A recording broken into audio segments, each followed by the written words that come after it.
Penerimaan peserta didik baru tahun ajaran 2022-2023 tingkat SMA telah dimulai. SMA Negeri 18 Palembang tahun ini menerima 396 siswa.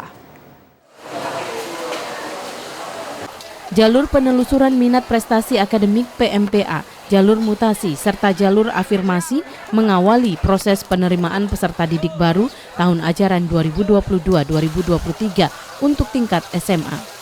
Ketiga jalur ini akan berlangsung hingga tanggal 24 Mei 2022. Sementara untuk jalur zonasi dimulai dari tanggal 30 Mei hingga 3 Juni 2022. Sedangkan untuk jalur tes potensi akademik dimulai dari tanggal 9 Juni hingga 14 Juni. Dari pantauan tim liputan TVRI di SMA Negeri 18 Palembang, saat ini sudah ada 400 peminat untuk jalur PMPA, mutasi serta afirmasi. Dari jumlah itu 200 peminat yang sudah diverifikasi datanya.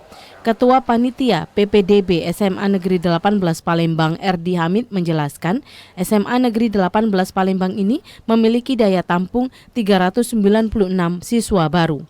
Jumlah itu memang lebih sedikit bila dibandingkan tahun lalu, 419 siswa baru. Ditambahkan dari daya tampung 396 siswa baru, alokasi penerimaannya jalur PMPA 15%, afirmasi khusus jalur siswa berprestasi dari keluarga tidak mampu 5%, serta jalur mutasi 5%. Alhamdulillah sangat banyak, Pak. Sangat antusias untuk ke-18 ini. Ya. Jadi mereka sebelum pelaksanaan ini aja sudah banyak yang nanya, kapan? Apalagi di SMP itu, Pak, kami sosialisasi kemarin. Nah, ini yang kami tunggu-tunggu katanya, dari SMA 18. Karena ada potensi apa, Pak? Prestasi yang telah dicapai? Banyak sekali mungkin prestasi yang kami dapat kemarin itu, kalau tidak salah sudah 191 prestasi yang baru-baru ini tahun ini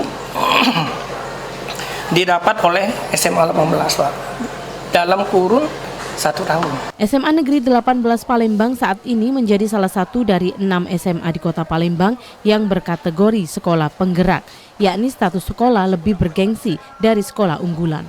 Tim Liputan TVRI Sumsel melaporkan.